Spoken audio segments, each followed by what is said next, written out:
बिस्मिल्लाहिर्रहमानिर्रहीम। अस्सलाम वालेकुम नाज़रीन, live with doctor Shahid Masood के साथ मैं हूं नाला अली। नाज़रीन, पाकिस्तान ने मकबूज़ा कश्मीर में भारतीय मज़ालिम का ताज़ा डोज़ियर जारी कर दिया है, जबकि कतर के डिप्टी वज़ीर ख़ारजा अफ़गानिस्तान के दारुल हुकूमत काबुल पहुंचे हैं। तालिबान की जानिब से अबूरी हुकूमत के ऐलान के बाद किसी भी मुल्क के आला सतह के वफ़द का ये पहला काबुल का दौरा होगा। इस समय दिन भर जो अहम मौज़ूआत रहे हैं उन पर बात करने के लिए हमारे साथ स्टूडियो में मौजूद हैं डॉक्टर शाहिद मसूद। अस्सलाम वालेकुम डॉक्टर साहब। वालेकुम जी, आपको मिला। डॉक्टर साहब, पाकिस्तान की जानिब से इतने अहम डोज़ियर कश्मीर के मामले पर दुनिया के सामने रखे तो गए हैं, लेकिन क्या आप समझते हैं कि आलमी बिरादरी इस बात को, इस मामले को सीरियसली की, संजीदगी से? अगर हमारी सफारतकारी मुनासिब अंदाज में हमने की जी सर। तो बातें तो इतनी ज़्यादा हैं उसमें डोसियर्स में कि दुनिया उसको बहुत संजीदगी से लेगी। लेकिन मसला ये कि डोसियर्स मतलब ये हम अपने यहाँ बैठ के प्रेस कॉन्फ्रेंस कर रहे हैं। ये प्रेस कॉन्फ्रेंस जो है ये वाशिंगटन डीसी में, ये जेनीवा में या न्यूयॉर्क में होनी चाहिए। इसको इस्लामाबाद में करने की क्या तुक है? और दुनिया को बताया जाए कि क्या हो रहा है। और दुनिया को पहले ही इल्म है, लेकिन थोड़ा सा बाहर की, असल इशू है कि बाहर की दुनिया को बताएं ना आप। मतलब अपनी पब्लिक को ही हमें तो पता है, तो इसको बाहर हमारे जितनी हुकूमतें गुजरी हैं उस समेत इस हुकूमत को भी बाहर की दुनिया को बताना चाहिए और उनको इल्म है, इस इशू को उठाना चाहिए। ह्यूमन राइट्स के हवाले से बहुत बात हो रही है ना इस वक्त अफगानिस्तान में, तो एक इशू तो उठता है कि जहाँ जहाँ पे ह्यूमन राइट्स की वायलेशन हो रही है दुनिया में, और कश्मीर उसमें सर फहरिस्त है। जी सर। तो इसको उठाना चाहिए। जब तक उसको इंटरनेशनल लेवल पर उस तरह से हम नहीं उठाएंगे, उस तरह से सफारतकारी नहीं करेंगे जिस तरह से हम अपने लोगों को बताते हैं और बाहर जाके इसके ऊपर उस तरह आवाज़ नहीं उठाते, तो ये बात नहीं बनेगी। अच्छा, मैं इस पर दोबारा आता हूँ अभी। और अफ़गानिस्तान की जो बात हुई और कल उसके बाद यहाँ पे मुलाकातें जो मुख्तलिफ अहम ममालिक के इंटेलिजेंस चीफ्स आए हुए थे, उनकी मुलाकातें यहाँ पे हुई और उसके बाद जो सूरत हाल डेवलप हो रही है ख़ित्ते में या दुनिया में, उस पर एक थोड़ी सी नज़र डालते हैं। सबसे पहली बात तो ये कि उसके बाद एक खामोशी सी हमें देखने में नज़र आती है। यानी जिन ममालिक के भी तहफ़्फ़ुज़ात थे वो ममालिक सब ने आपस में बैठ के बात की है गालिबन।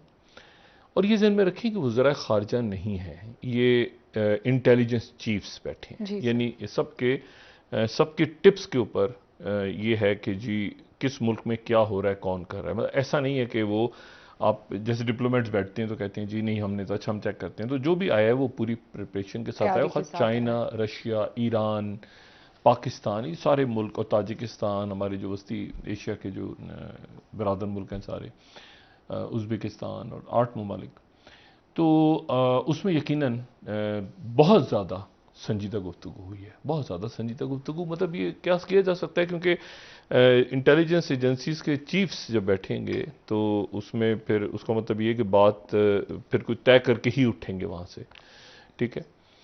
अच्छा, और ये बहुत कम हुआ है हालिया तारीख में। मैंने कम से कम एक तवील अरसे से ऐसे नहीं देखा कि 8 मुल्कों के चीफ्स किसी जगह बैठे हों और एक इशू को, अफ़गानिस्तान के इशू को उन्होंने, और जब अफ़गानिस्तान डिस्कस हो रहा है तो पूरा खित्ता डिस्कस हुआ है, क्योंकि आपस में ज़ाहिर है कि इंटरलिंक्ड हैं सारे मामला।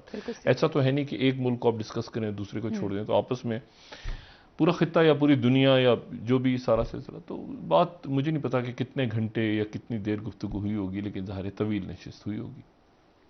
और उसके बाद जब गए तो एक खामोशी से हमें नज़र आती है।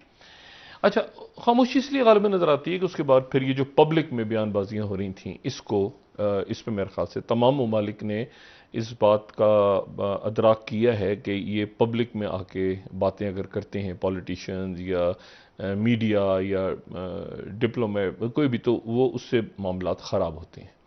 तो बेहतर है कि इंटेलिजेंस एजेंसीज बैठ के और वो देखें कि क्या मामलात हैं, एक दूसरे के साथ शेयर करें।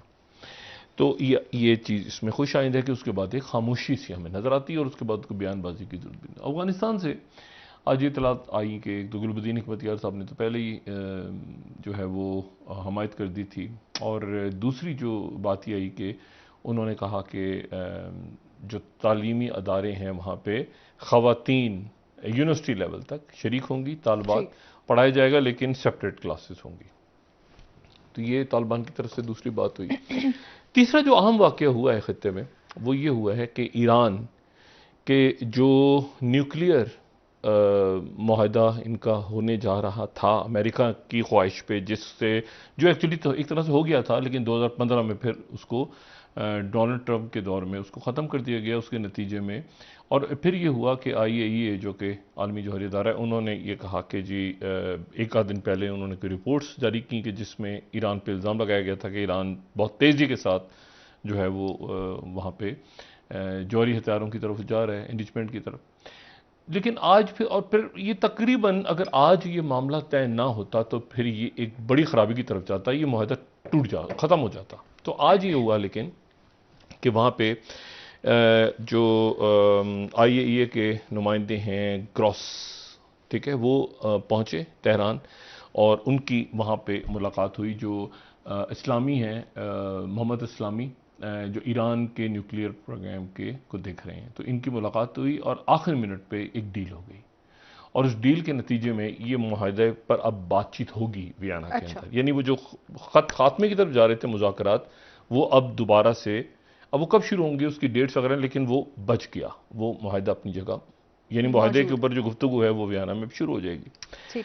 अच्छा, ईरान के साथ देखें, ईरान जो है हमारा एक बरादर इस्लामी मुल्क तो है ही, हमारा पड़ोसी है।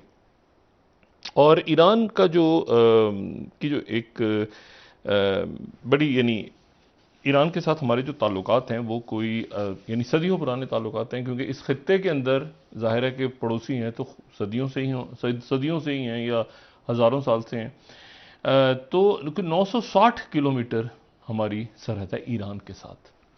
लेकिन अगर हम अपनी तिजारत देखें तो वो सिर्फ 360 मिलियन के करीब है, डॉलर के करीब। तो हमारी तिजारत जो है उतनी नहीं है जितना बड़ा हमारा बॉर्डर है ईरान के साथ।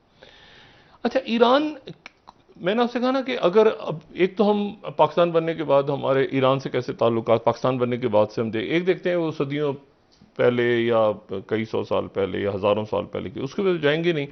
लेकिन हमें इतना ज़रूर पता है कि सफ़ी ख़ानदान जब आया ईरान में, तो उससे पहले ईरान में जो है वो सुन्नी मसलक था वहाँ पे। सफ़ी ख़ानदान आया तो उसके बाद जो है वो शिया मसलक वहाँ पे हुक्मरान आए, और वहाँ ज़ाहिर है कि ज़्यादा शिया अब हैं, हमारे शिया भाई हैं। और उस दौरान ये हुआ कि काफ़ी तादाद में जो सुन्नी वहाँ के रहने वाले थे वो ये बरसगीर पाक व हिंद की तरफ आ गए। लेकिन इसी दौरान जो है वो कुछ शिया शख्सियात भी आ गई। मिसाल के तौर पे अगर हम देखें तो करीबन 1843 में हमें वहाँ से आते नज़र आते हैं आगा खान अव्वल, ठीक है, आगा खान अव्वल आए, और वो आगा खान अव्वल जिनके फिर पोते जो हैं वो, उन्होंने फिर मुस्लिम लीग के, ऑल इंडिया मुस्लिम लीग के पहले सदर भी जो बने बाद में। अच्छा, पाकिस्तान जब बना तो सबसे पहले जिस मुल्क ने पाकिस्तान को तस्लीम किया वो ईरान था जी, सबसे पहले। अच्छा, और ये हम जहन में रखें कि ईरान और पाकिस्तान जब बना है, तो पाकिस्तान बनने का वक्त बड़ा, एक तो यहाँ पे बहुत बड़ा बहरान है बरे सगीर में, ज़ाहिर है कि आज़ादी मिली है, ईरान में भी बहुत बड़ा बहरान है। और उसकी वजह यह है कि वो दूसरी जंगे अजीम के बाद के दिन हैं, जहां पर एक तो यह है कि उस शाह ईरान के जो रज़ा शाह पहलवी के वालिद को 1941 के अंदर उठा के वो उन्होंने उनको जलावतन कर दिया था और बेटे को बिठा दिया था। एक तो वो जंग दूसरी जंग अजीम के दौरान हुआ, सोवियत यूनियन यहाँ पे फौजें आ गई थी, पहली बात हम कर चुके हैं, उन्होंने ऑयल सिक्योर कर लिया था। तो ये दूसरी जंग अजीम ईरान के लिए बड़ी परेशान कुन थी। जैसे ही दूसरी जंग अजीम खत्म हुई 45 के अंदर, तो साथ ही 47 में पाकिस्तान आज़ाद हुआ। पाकिस्तान आज़ाद हुआ तो ये वो दौर है जब शाह ईरान आके बैठे हैं, और शाह ईरान ने जो है वो अपने वालिद को जलावतन, उनके वालिद जलावतन किए गए हैं। और वो मुकम्मल तौर पे जो है वो अमेरिका के एहसानमंद अभी नहीं हुए, अभी उन्होंने होना है। सही, ठीक है, अभी उन्होंने मुकम्मल एहसानमंद होना है, क्योंकि पाकिस्तान बन गया 47 में, तो 6 साल के बाद अमेरिकन की उनको पूरी मदद मिलनी है, क्योंकि उन्होंने 1953 में मुसद्दिक का तख्ता उलटना है। ठीक है ना, तो मुसद्दिक का तख्ता तो उलटने के लिए वो लाजिम है कि उस वक्त आपको अमेरिका की ज़रूरत है, और अमेरिका ना होता और CIA और ये सारे, तो उन्होंने वो तख्ता उलट दिया। जॉन फॉस्टर डलेस जो थे, उन्होंने निगरानी की, और वो बाद में सेक्रेटरी खारजा बन के तो शाह ईरान के और ईरान के सर पे चढ़ गए, क्योंकि उनके भाई जो एलन फॉस्टर थे वो उस वक्त CIA के डायरेक्टर थे 53 में। तो अब ये हुआ कि बहरहाल ईरान ने पाकिस्तान को तस्लीम किया सबसे पहले, और पाकिस्तान भी अमेरिकन कैंप में और ईरान भी अमेरिकन कैंप में। तो पाकिस्तान के और ईरान के ताल्लुकात अच्छे रहे, लेकिन शुरू में ये हुआ कि चूंकि उनका तख्ता उल्टा गया, उधर मोहम्मद मुसद्दिक का, उधर हंगामे 1 साल चले, हमारे यहाँ भी कोई आइन नहीं था, यहाँ पर भी वज़ीर आज़म एक आता था एक जाता था, एक असेंबली होती थी नहीं होती थी, वो तो यहाँ पर भी इस्तेकाम नहीं था, पाकिस्तान में भी और वहाँ पर भी नहीं था। तो इस्तेकाम हमें कहीं नज़र आता है उस वक्त जब सिकंदर मिर्ज़ा के दौर से हम शुरू करते हैं, ठीक है, जो सिकंदर मिर्ज़ा, अब सिकंदर मिर्ज़ा के दौर से इसलिए शुरू करते हैं ईरान के साथ अपने ताल्लुका के, ईरान भी थोड़ा सा स्टेबल हो गया और यहाँ पाकिस्तान भी थोड़ा सा स्टेबल हो गया है, क्योंकि यहाँ पर सिकंदर मिर्ज़ा हैं और उसके बाद वो पाकिस्तान के पहले सदर हैं।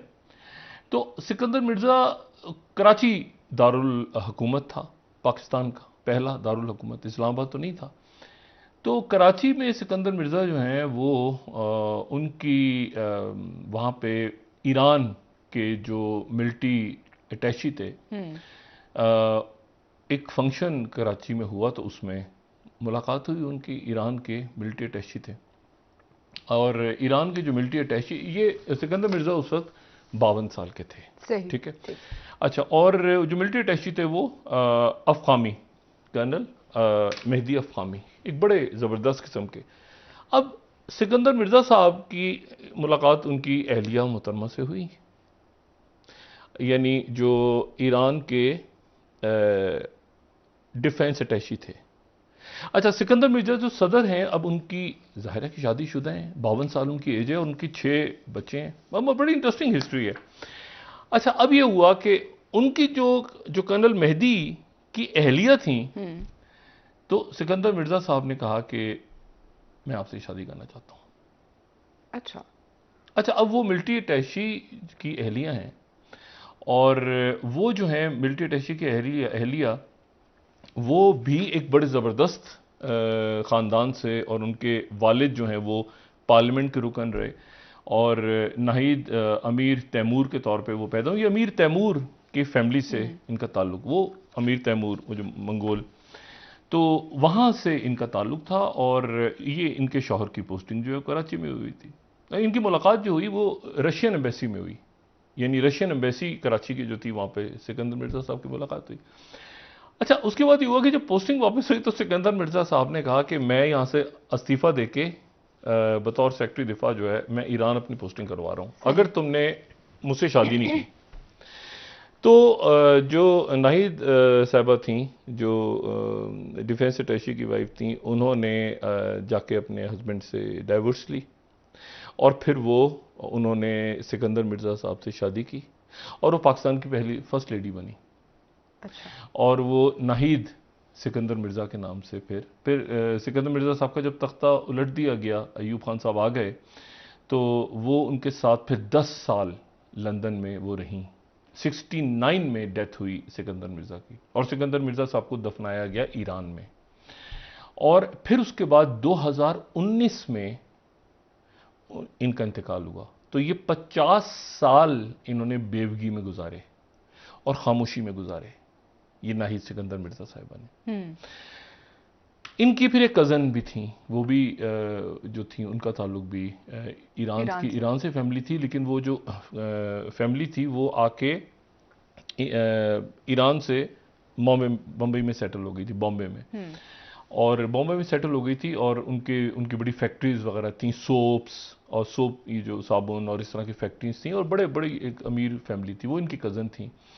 तो वो भी फिर उसके बाद ये हुआ कि 47 में जब भी पाकिस्तान कायम हुआ, तो वो उनकी फैमिली भी आ गई, वो कज़न भी इनकी आ गई, और वो जो थी उनका नाम था, वो इस्फहानी ख़ानदान था, बड़ा ख़ानदान, इस्फहानी ख़ानदान। तो नुसरत इस्फहानी उनका नाम था, इनकी कज़न का। उनकी शादी जो है फिर जुल्फ़िकार अली भुट्टो से हुई, और वो बेगम नुसरत भुट्टो बनी। तारीख़ में उनको बेगम नुसरत भुट्टो के तौर पे याद रखा जाता है। अच्छा, तो यहाँ से तो ये एक पर्सनल, एक बड़े ज़बरदस्त किस्म के होते हैं ना कि वो एक ताल्लुक। जब इन्होंने पहले गैर मुल्की सरबराह थे शायरान जिन्होंने पाकिस्तान का दौरा किया, और जब दौरा किया तो 1950 में, तो इसीलिए आपको जल्दी से वो जो हमारा जो तराना है वो फारसी में नज़र आता है। 1954 में उसको सरकारी हैसियत मिली, लेकिन वो फारसी में। बड़े ज़बरदस्त ताल्लुकात थे और दोनों एक ही कैंप में थे, ठीक है। और लेकिन जो शायरान थे उनको ज़्यादा प्रॉब्लम थी सोवियत यूनियन थे। सोवियत यूनियन अभी तो गया था निकल के दूसरी जंग अजीम में, तो और वहाँ जो खुर्शीद बैठा हुआ था वो शायरान को बिल्कुल पसंद नहीं करता था, बिल्कुल पसंद नहीं करता था। मतलब उसने बल्कि 1962 में तो एक एसेसिनेशन की कोशिश भी हुई शायरान को मारने की भी। और शायरान मुकम्मल तौर पे इसके बाद, खास तौर पे ये जो मोहम्मद मुसद्दिक के जाने के बाद, तो ये मुकम्मल तौर पे अमेरिकन कैंप में चले गए थे। अच्छा, अब सऊदी अरेबिया उस वक्त इतना स्ट्रांग होकर अमेरिकन अलाय बन के नहीं उभरा था, ईरान एक डेवलप मुल्क था। तो अयूब खान आ गए, तो अयूब खान के साथ भी फिर उनके ताल्लुकात ठीक रहे, लेकिन उतने अच्छे नहीं रहे जितने सिकंदर मिर्जा के साथ थे, क्योंकि एक कनेक्शन बन गया था ईरान का ज़ाती सतह पे उनके साथ सिकंदर मिर्जा। तो लेकिन अयूब खान साहब के साथ भी अच्छे रहे ताल्लुकात। अच्छा, फिर ये हुआ कि वो अमेरिकन ने एक तो उधर वो नेटो वेटो बना दी ना सारी, फिर उन्होंने कहा कि यार एक मिनट, उधर सोवियत यूनियन के खिलाफ हमने नेटो बना दी है, यूरोप के अंदर मुल्क को डाल दिए, यहां पर सोवियत यूनियन के खिलाफ कोई चीज बनाओ। तो यहां भी तो है ना, पाकिस्तान हमारे बड़े बहुत सारे इत्यादी हैं, ईरान हमारे इत्यादी है, ऑस्ट्रेलिया है। तो उन्होंने एक ऊट पटांग सी 1954 के अंदर एक तंजीम बना दी जिसका नाम था सेंटो। यानी सेंटो का मतलब है south east Asia, south east Asia, यानी साउथ एशिया भी और ईस्ट एशिया भी। तो अजीब किस्म की एक तंजीम बनी जिसको सीटो, साउथ ईस्ट एशिया, साउथ भी और ईस्ट भी है। तो उसमें उसके मेंबर अजीब हैं, Pakistan, Australia, Philippine, New Zealand, Laos, ये अजीब सी बनी। उसको कुछ सर पे एक अजीब हो गया, फिर ये क्या है भाई, उन्होंने पाकिस्तान को भी डाल दिया बीच में। वो तंजीम एक साल के अंदर ही वो खत्म हो गई, कि गायब हो गई। फिर अमेरिकन ने सेंटो बनाई, ठीक है। अच्छा, सीटो खत्म हो गई ना, तो 55-56 में उन्होंने सेंटो बना दी। सेंटो जो थी वो कलेक्टिव जो है वो ट्रीटी ऑर्गेनाइजेशन, और वो उन्होंने बनाई, और वो 55 से लेके फिर 79 तक चली। लेकिन उसने काम किया ठिंगा। वो बनाई किसके साथ उन्होंने, वो बगदाद पैक्ट था, बगदाद के अंदर एक मुआहदा हुआ, और बगदाद के अंदर मुआहदा पहले उन्होंने इराक और पाकिस्तान और ईरान इनको डाल दिया। यहां से मुबारक कदम जैसे ही शाह ईरान के और अयूब खान के लैंड हुए वहां पे 1958 में, तो वो जो बगदाद में शाह फैसल थे वहां के, उनका कत्ल हो गया, और वहां पे प्रो कम्युनिस्ट गुरीले आ गए, वहां पे कत्ल हो गया उनके सदर का, शाह फैसल नहीं, उनके जो उसके बाद जो सदर थे, अच्छा जो करीम उनके थे, उनका कत्ल हो गया। अच्छा, उसके बाद ये कम्युनिस्ट आ गए, तो ये फिर खत्म हो गया। फिर इसके अंदर, अच्छा, इस जो सेंटो था, इसमें खूबसूरती ये थी, इसमें बरतानिया भी था, बरतानिया भी इसका रुकन था। मतलब ये इतनी पावरफुल बनाई, और इन्होंने, लेकिन उसमें आर्टिकल 5, पाकिस्तान कहता है इसमें आर्टिकल 5 डाले ना नेटो की तरह। ये ईरान भी कहता रहा कि मतलब कि एक पे हमला दूसरे पे हमला तस्वुर होगा, ये डालते। उन्होंने कहा ये ऐसे ही है, एक पे हमला दूसरे पे, एक मुल्क पे हमला दूसरे पे तस्वुर होगा। बिल्कुल बिल्कुल। अच्छा, वो सेंटो बन गई। अच्छा, उसके बाद उसमें टर्की भी आ गया, उसमें सारे हो गए। अच्छा जी, मजा ये हो रहा है, ये हो रहा है। लेकिन मसला ये हुआ कि इस सेंटो का जो कचूमर निकला, वो निकला 65 के अंदर, 65। क्योंकि 65 के अंदर जब पाकिस्तान और इंडिया की लड़ाई हुई, तो कि जंग छिड़ी, तो पता ही चला कि अमेरिकन ने, ईरान चाहता था पाकिस्तान की मदद करे, लेकिन पता ही चला कि जी ये तो मुआहदा उस सूरत में हुआ है कि सिर्फ जब लड़ाई सोवियत यूनियन से हो, सिर्फ सोवियत यूनियन किसी पे हमला करे तो बाकी मुल्क हमला साथ मिल जाएंगे, लेकिन अगर मुल्कों की आपस की लड़ाई हो रही हो तो इसमें ये जो है, मतलब आप देखें ना, हाँ, मतलब अगर मिसाल के तौर पे अब भी अगर टर्की और ग्रीस का चल रहा है ना झगड़ा, तो दोनों नेटो के अरकान है, तो नेटो तो नहीं आ रही ना, नेटो के फौजें तो नहीं आ रही, ना टर्की की तरफ आ रही है ना ग्रीस की तरफ आ रही हैं। तो इसी तरह उन्होंने कहा कि ये तो हमने सोवियत यूनियन के खिलाफ बनाया हुआ है, ये थोड़ी कि इंडिया की आपसे लड़ाई हो। तो पाकिस्तान ने कहा था फिर हमने उसके भाड़ झोंकनी है, तो ये क्या है भाई। अच्छा, इसी दौरान पाकिस्तान जो है वो एक चुपके से अयूब खान और उनके वजीर खारजा भुट्टो साहब जो है दौरा करके आ चुके थे, कहाँ का? मॉस्को का। अच्छा। और उसका नतीजा ये हुआ कि फिर 1965 के बाद जो है ये ताशकंद का माहिदा, फिर सोवियत यूनियन का लाल बहादुर शास्त्री और अयूब खान गए और वहां पे फिर ताशकंद पे फिर सोवियत यूनियन ने अपनी जगह बनाने की कोशिश की बीच में कि यार हम आ जाते हैं ना, बीच में घुसते हैं, तो वहां पर जनाब ताशकंद के अंदर सारा हुआ।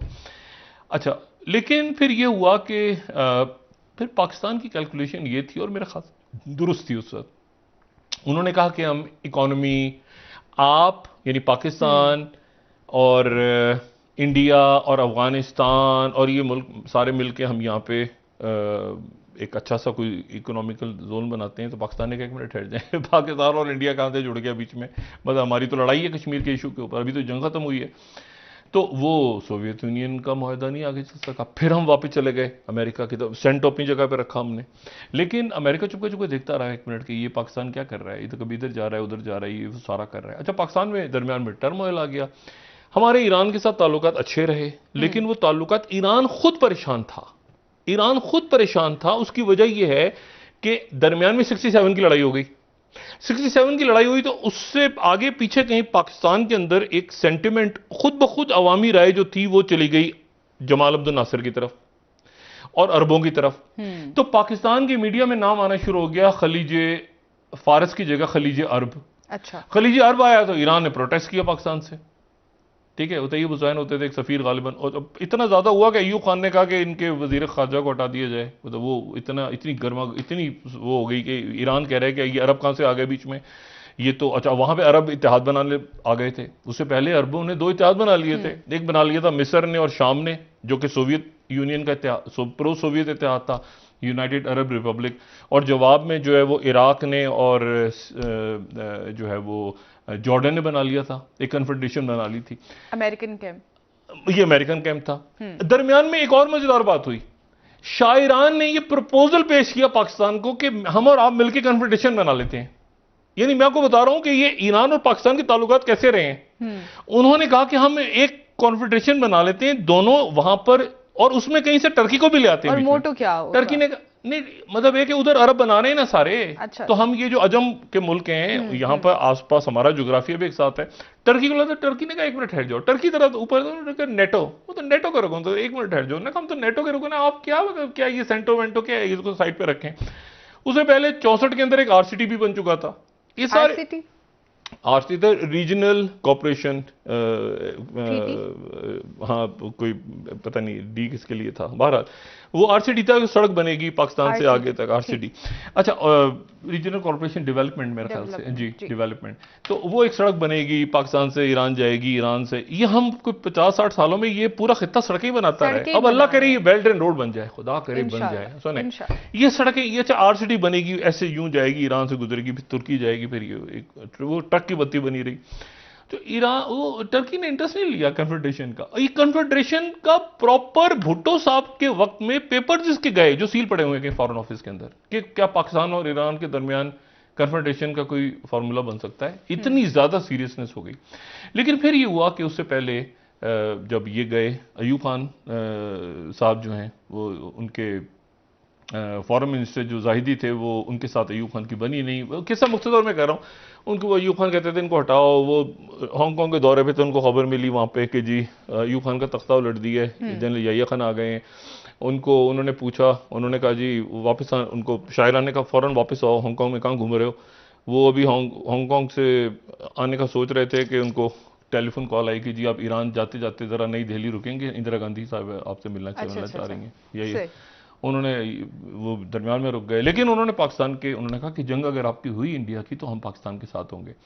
अच्छा, लेकिन फिर ये हुआ कि वो याहिया खान आए, फिर याहिया खान 6-8 दिन के लिए दौरे पे गए ईरान के, बड़ा ज़बरदस्त इस्तकबाल हुआ, जंग छिड़ गई। ये 71 वाली 71 की जंग छिड़ी, उधर निक्सन फंसे हुए हैं 69 से लेके और 73-74 तक ये वियतनाम में फंसे हुए हैं। उन्होंने ईरान की जिम्मेदारी लगा दी, आप जरा देखें पाकिस्तान को, हम इधर उधर। वो किसिंजर जो है, अच्छा पाकिस्तान किसिंजर की मुलाकात पहले करवा चुका था।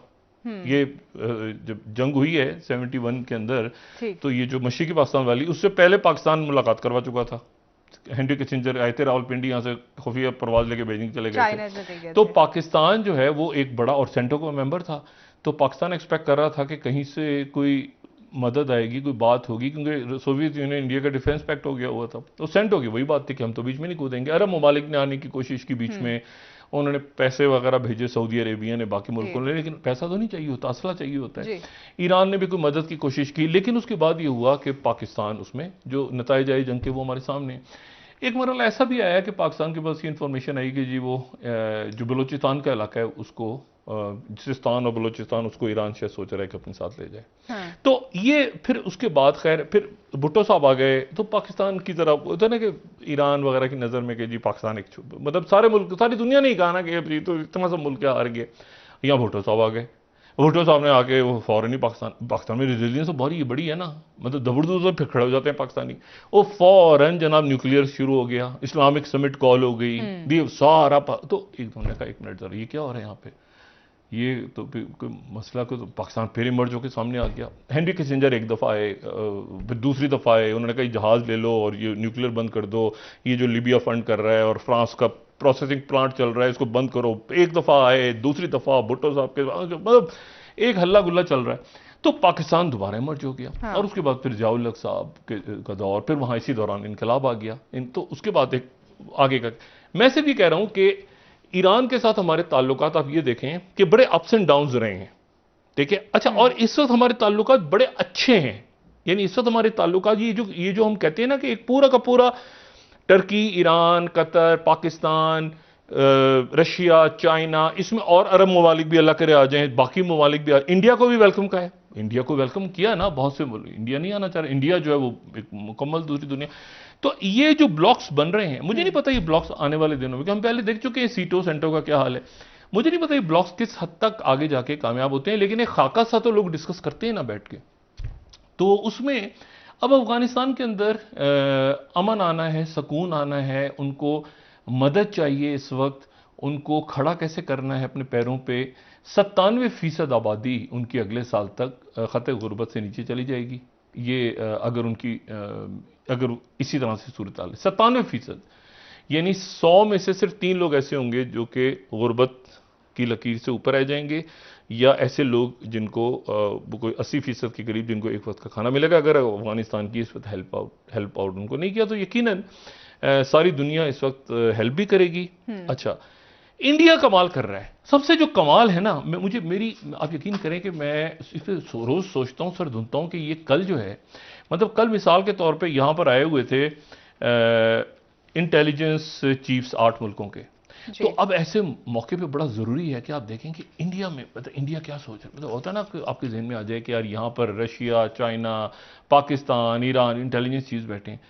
अब वहां से क्या खबर आ रही है, हिंदुस्तान टाइम्स की चौथी है कि Afghanistan soil must not become safe haven for terrorist. ये कौन कह रहे हैं? इंडिया और ऑस्ट्रेलिया। ओ भाई खुदा का वास्ता, इनको कोई ऑस्ट्रेलिया का क्या ताल्लुक है अफगानिस्तान? क्वाड की बात करें, यानी उस मीटिंग का जो आया हमारे साथ, चाइना पे क्यों नहीं बात करनी? नहीं, चाइना छाले मुंह पे पड़े, चाइना का कहां से नाम लेना है। मेरा सिर्फ सवाल यह है कि वहां पर यानी ये कहां से आ गया? मतलब ऑस्ट्रेलिया के साथ मुलाकात हो रही है तो ऑस्ट्रेलिया के साथ, लेकिन साथ ही अब जरा कहते हैं ना कि अब जरा थोड़ा थोड़ा सा एहसास हो रहा है। तो न्यूज़ 18 जो खबर में 30वीं स्लाइड है, इंडिया की पहली स्टेटमेंट आई है तालिबान गवर्नमेंट पे कि उन्हें तशवीश है कि इसमें ये इंक्लूसिव नहीं है। ये तो कई मुल्क कह रहे हैं, ये तो बहुत सारे मुल्क कह रहे हैं, तो पूरी दुनिया कह रही है, तो इंक्लूसिव नहीं, यानी तालिबान की गवर्नमेंट अच्छी है। इंक्लूसिवनेस के ऊपर जयशंकर ने कहा इंक्लूसिव में थोड़े से और लोग आ जाएं, एक दो, तो हमें काबिल कबूल होगा। तो ये तो सब सारी दुनिया ही कह रही है, तो सभी ये कह रहे हैं कि इसमें और आएंगे लोग, आना चाहिए। तो एक तरह से जयशंकर जी ने उनको, इंडिया ने मान, अभी ये अच्छा अब मान लिया, लेकिन अब साजिशें बंद कर दें करना, ये उनके लिए भी अच्छा है, ये के ब्लॉक के लिए अच्छा है कि वो इंसानी बुनियादों पे नहीं, हम तो इसलिए मदद कर, देखिए ना उसको, उसके भाई को मरवा दिया अमरुल्लाह साले के।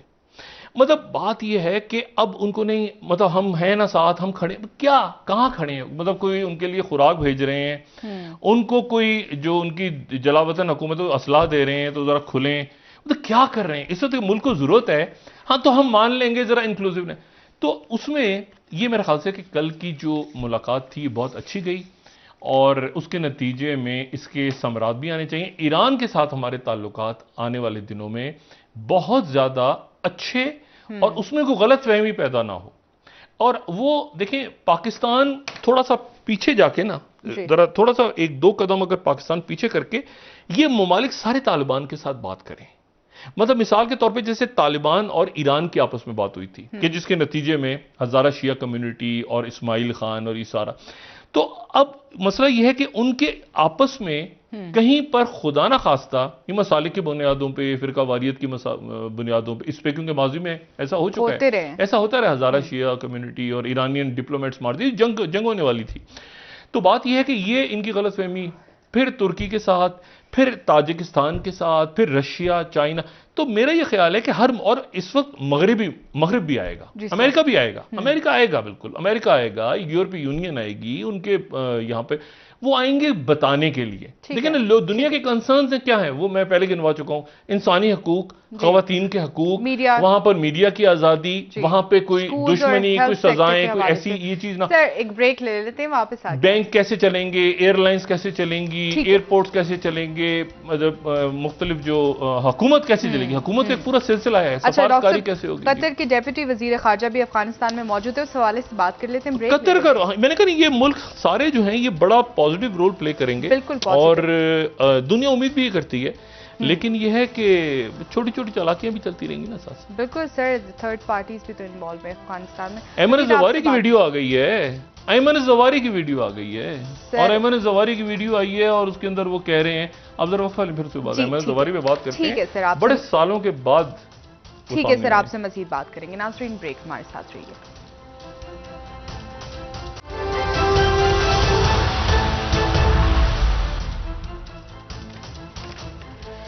वेलकम बैक नाज़रीन। जी डॉक्टर साहब, ऐमन ज़वारी के वीडियो पैगाम के हवाले से बात कर रहे थे, प्लीज कंटिन्यू कीजिएगा। देखिए, उनकी कल वीडियो आई है, और ये 60 मिनट की वीडियो है। 60 मिनट, 60, तकरीबन 1 घंटा, 1 घंटे से ऊपर। अच्छा। और इस वीडियो को अब इसके बारे में मुख्तलिफ, मैंने इसके सारी वीडियो तो देखने का मेरे पास टाइम भी नहीं, और ना मैंने इसके ऊपर इसके पॉइंट सारे बनाए हैं, लेकिन एक मजमूई तासुर इसके ऊपर जो बात की जा सकती है वो ये है कि ये एक किताब इसमें जो है वो उनकी अप्रैल 2021 में आई थी। अभी ये वीडियो रिकॉर्डिंग कब की है इसका नहीं हमें इल्म हो रहा, लेकिन ये बात तय है कि ये जो दोहा के अंदर मुआहदा हुआ है 2020 में, जिसके ऊपर अब कहीं जाके, जिसके ऊपर ये तो नहीं कहूँगा कि वो मुआहदा उसी तरह से साइन हो गया, लेकिन उस मुआहदे का जिक्र उसमें है। अमेरिकन इनखला का भी उसमें जिक्र है। अच्छा। और उसमें जो है वो ये भी जिक्र है कि जो अरब ममालिक इसराइल के साथ अपने ताल्लुकात बहाल कर रहे हैं, तो वो भी जो है वो हमारे निशाने पे हैं, उनके बारे में भी जो है वो सख्त ज़बान इस्तेमाल हुई है। तो उससे अंदाज़ा ये होता है कि गालिबन ये कहीं दिसंबर में या जनवरी में एक इम्कान जाहिर किया जा सकता है कि उस वक्त ये रिकॉर्ड हुई है।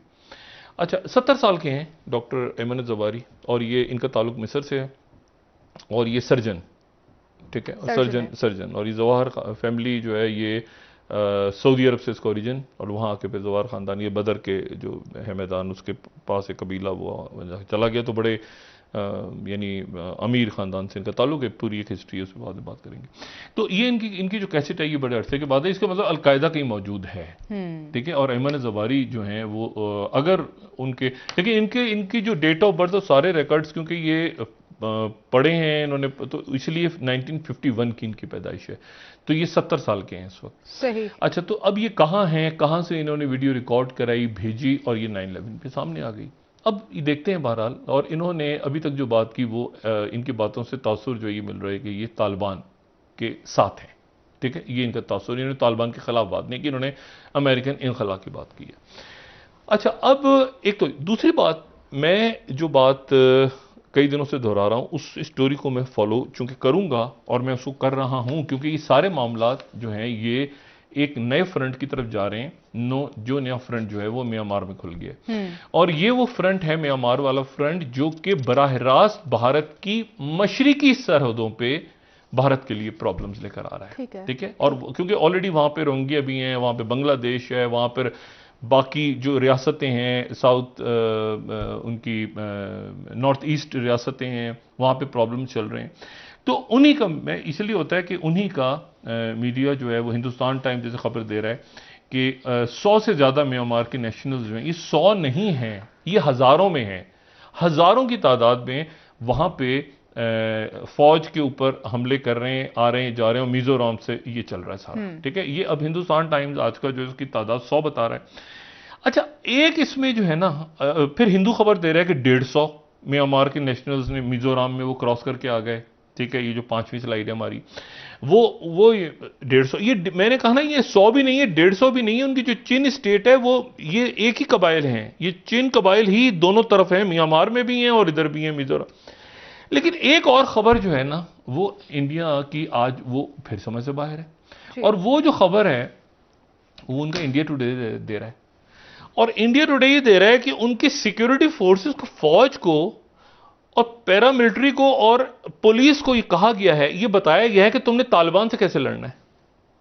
ये अच्छा, ये मेरे बिल्कुल मेरी समझ से बाहर है। मैं इसको बिल्कुल कहीं ये जनरल बिपिन से कहीं पूछ के बता दे कि ये बॉर्डर सिक्योरिटी इनको उनको सबको डंडे वंडे देके तैयार कर दिए कि यहां तालिबान पूरी जगह पे, यानी कहीं तालिबान आ जाएं, तालिबान कहां से आ जाएं, पुलिस डंडे दे, यानी पुलिस की ट्रेनिंग डंडों के साथ और राइफलों के साथ तैयार होने शुरू हो गई है कि यानी मैं इसको आप यकीन करें, कम्बैट मॉड्यूल ऑन तालिबान, ये तालिबान कहां से आएंगे, इंडिया कहां है और तालिबान कहां है।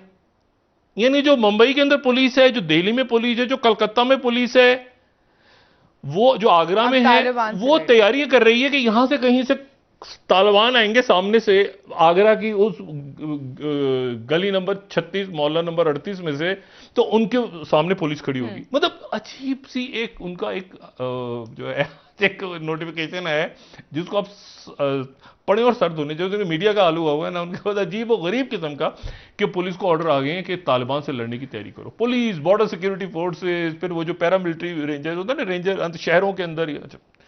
अच्छा, बजाय इसके कि वो देखें कि काउंटर टेररिज्म और बाकी सरहदों पे क्या हो रहा है, तो वो परेशानी, चलें ठीक है, खैर है।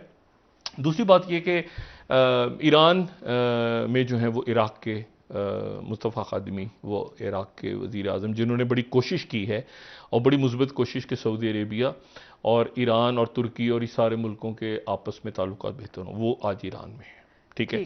ईरान और ईरान के जो खदशात हैं, ईरान के, तुर्की के, आज़रबाईजान के, आज़रबाईजानी सॉरी उज़्बेकिस्तान के, ताजिकिस्तान के, इन सारे ममालिक के ये जो भी खदशात हैं अफ़गानिस्तान के हवाले से, रशिया, चाइना, मगरबी ममालिक, ये सारे दूर होने चाहिए और बड़े बेसिक से हैं। देखिए, इंक्लूसिव गवर्नमेंट तो वो अपनी ही लाएंगे और बाकी वो मुख्तलिफ जगहों पे एडजस्ट करेंगे। असल दुनिया का कंसर्न जो है वो है इंसानी हकूक, खवातीन, आज़ादी राय, सजाएं। तो ये gradually with passage of time हर रोज़ उनकी तरफ से लोग बेहतरी की तवक्को कर रहे हैं और बेहतरी नज़र भी आ रही है। नज़र नहीं आएगी तो तनकीद भी होगी दुनिया की, और उनके लिए खुद भी मुश्किल होगा। तो ये जो टेक्नोक्रेट्स आ जाएं सारे वापस, तो टेक्नोक्रेट्स बाहर से वापस आएँ। ये जो है ना कि जी हमारे ये पाकिस्तान, इंडिया, हर तीसरी दुनिया के, पता नहीं तीसरी दुनिया है, चौथी दुनिया है, कौन सी दुनिया है जिसके ये मुल्क हैं सारे, लेकिन ये कि उनके अंदर एक अजीब सा कंसर्न है कि बाहर से नहीं आना छोड़ के अपने मुल्क को सर्व करने के लिए। हम तो इतने अरब कमाते हैं बैठ के किसी यूरोप के मुल्क में या अमेरिका में, हमें क्या जरूरत है वहाँ। हालांकि यही वो वक्त होता है जब ऐलान करते हैं कि मैं सर्जन हूं, मैं यहां पे ये जॉब कर रहा हूं और मैं जा रहा हूं अफगानिस्तान इन हालात में, क्योंकि मैं वहां पे अपने लोगों को सर्व करने जाऊं, या मैं जो है वो टीचर हूं, या मैं तो इसी तरह से लोग आएंगे तो मुल्क जो है, और लोग भी तवक्को, देखिए जिनमें पैसा था वो भाग गए, मुझे लूट मार करके भाग गए, और जो आम लोग हैं वहां पे, बच्चे, बच्चियां, यंगस्टर्स, यूथ, तो बाहर से लोग वहां आए और आने के बाद जो है वो वहां पे काम शुरू करें। कोई मेरा नहीं ख्याल कि आने वाले दिनों में, ये शुरू में हो रहे हैं वाकयात, वहां से खबरें आ रही हैं कि जी वो किसी को डंडे पड़ रहे हैं, किसी जूते पड़ रहे हैं, किसी को मारा मारी हो रही है, लेकिन ये आहिस्ता आहिस्ता ये खुद ब खुद पुलिस एक शक्ल लेगी, फौज एक शक्ल लेगी, और इसको उन्होंने, अफगानों ने बनाना है और सब दुनिया ने मदद करनी है। नहीं करेंगे तो फिर वही होगा कुछ अरसे के बाद, जो कि कई एक्चुअली दुनिया में लोगों की ख्वाहिश भी है कि यहां पे दहशतगर्दी दोबारा शुरू हो जाए और कत्ल गारत दोबारा शुरू हो।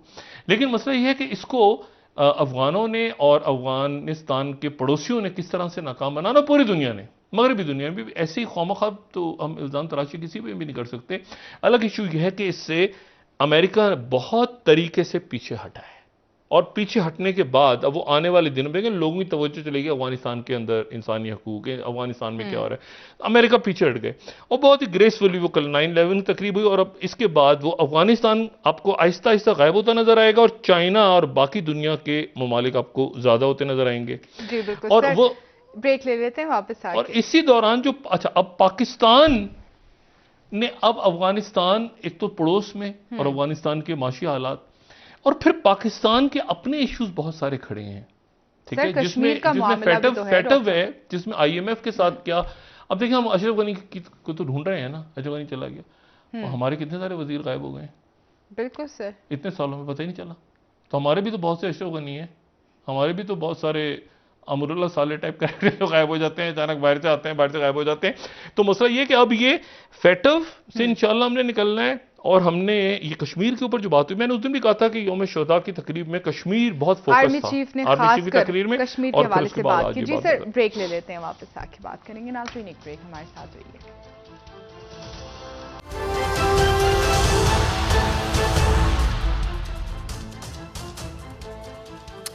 वेलकम बैक नाज़रीन। जी डॉक्टर साहब, ब्रेक से पहले भी आपसे बात की मैंने। कतर के डेप्यूटी वजीर खारजा इस वक्त अफगानिस्तान में मौजूद हैं, दारुल हुकूमत काबुल में।